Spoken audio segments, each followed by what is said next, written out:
स्वागत है आप सभी का हमारे एक और नए वीडियो में। आज के इस वीडियो में हम लोग देखेंगे कि एनसीईटी आईटीईपी में जो यूनिवर्सिटीज़ है आपके उड़ीसा में वो कौन से हैं। ठीक है, इसके कंप्लीट यूनिवर्सिटी लिस्ट आपको देंगे, साथ में उसके जो डिटेल्स है वो भी देंगे, कौन कौन से कोर्सेज ऑफर किया जाते हैं, किस तरह से आप एडमिशन ले सकते हैं, हर चीज़ आपको इस वीडियो में पता चल जाएगा।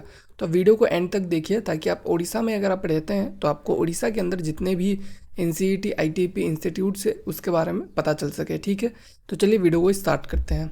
तो सबसे पहले आईटीईपी क्या होता है। आईटीईपी के बारे में आपको पता होगा, फिर भी मैं बता देता हूँ।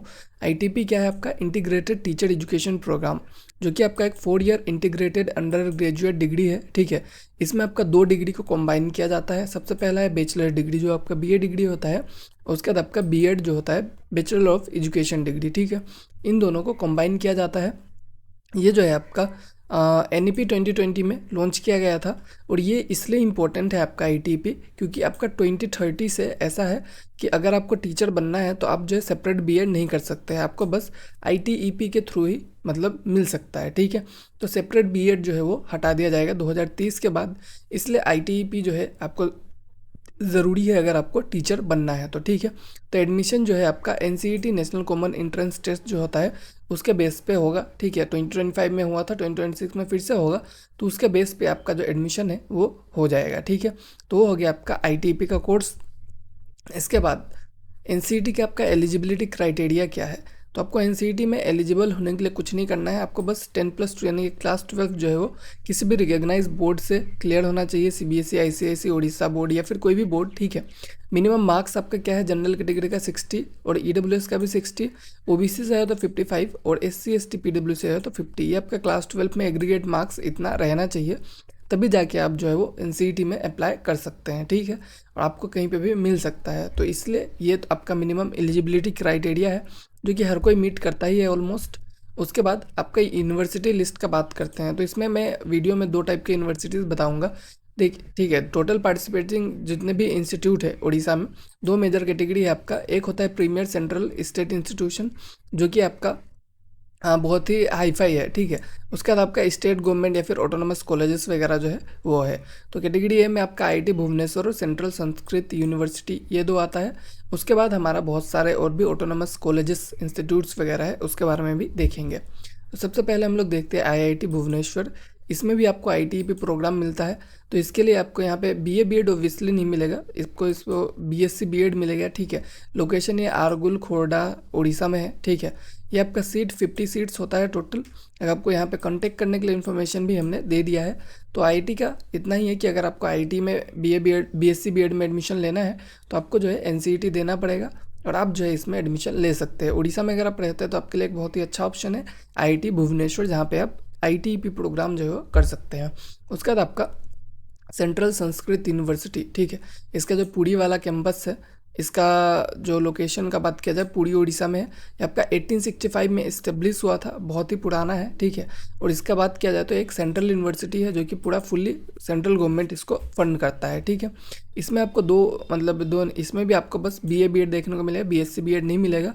और आपको बीए बीएड जो है इसमें संस्कृत स्पेशलाइजेशन के साथ मिलेगा। 4 ईयर इंटीग्रेटेड प्रोग्राम है, और इसमें भी आपको सेकेंडरी स्टेज का बीएड जो है देखने को मिलेगा। तो ये भी जो है बहुत ही अच्छा है। अगर आप बीए बीएड करना चाहते हैं उड़ीसा में रहकर और सेंट्रल यूनिवर्सिटी में करना चाहते हैं तो आप यहाँ पे जा सकते हैं। उसका जो हमारा नेक्स्ट है महाराजा पूर्णचंद्र ऑटोनोमस कॉलेज, ये भी एक बहुत ही अच्छा ऑप्शन हो सकता है आपके लिए। अगर आपके मार्क्स थोड़े से कम आएंगे तो आपको ज़्यादा चांसेस है कि इसमें एडमिशन लेना पड़ सकता है। ठीक है, लोकेशन का बात करेंगे तो तख्तापुर, नौ रोड, बाड़ीपाड़ा, ये भी जो भी है, मतलब आप अगर उड़ीसा में रहते हो तो आपको पता होगा बेटर। तो ये जो लोकेशन है यहाँ पे लोकेटेड है। ठीक है, ये 1948 में इस्टेब्लिश हुआ था। और आईटीईपी प्रोग्राम्स का बात किया जाए तो यहाँ पे आपको बीए बीएड और बीएससी बीएड दोनों मिल जाएगा। ठीक है, दोनों में आपको 50-50 सीट्स जो है देखने को मिलेगा। और बीएड का लेवल क्या है, सेकेंडरी स्टेज का बीएड है। ठीक है, तो आपका जो है बहुत ही अच्छा ऑप्शन है। अगर आपको बीए बीएड बीएससी बीएड करना है तो इसमें भी आप जा सकते हैं। उसके बाद जो आपका नेक्स्ट है बुक्सी Jagbandhu Vidyadhar BJB autonomous college. ठीक है, बीजेबी ऑटोनोमस कॉलेज जो है ये आपका बीजेबी नगर में इस्टेब्लिश्ड है। ये 1957 में इस्टेब्लिश हुआ था। ये गवर्नमेंट का ऑटोनोमस कॉलेज है जो कि उत्कल यूनिवर्सिटी से एफिलिएटेड है। ठीक है, इसमें आईटीईपी प्रोग्राम्स कौन कौन से आपको ऑफर किए जाते हैं, तो वो है आपके बीए बीएड सेकेंडरी स्टेज का 50 सीट्स, और बीएससी बीएड जो है सेकेंडरी स्टेज का, इसका भी 50 सीट्स आपको ऑफर किया जाता है। इसके बाद जो हमारा नेक्स्ट इंस्टीट्यूशन है वो क्या है आपका, फ़कीर मोहन एफएम ऑटोनमस कॉलेज। ठीक है, ये जो फ़कीर मोहन ऑटोनमस कॉलेज है ये आपका बालासोर उड़ीसा में लोकेटेड है। ये अंडर फ़कीर मोहन यूनिवर्सिटी आता है। ठीक है, स्टेटस का बात किया जाए तो गवर्नमेंट ऑटोनमस कॉलेज है ये। आईटी प्रोग्राम्स आपका इसमें सेकेंडरी स्टेज में बीए बीएड और बीएससी बीएड दोनों आपको देखने को मिलता है।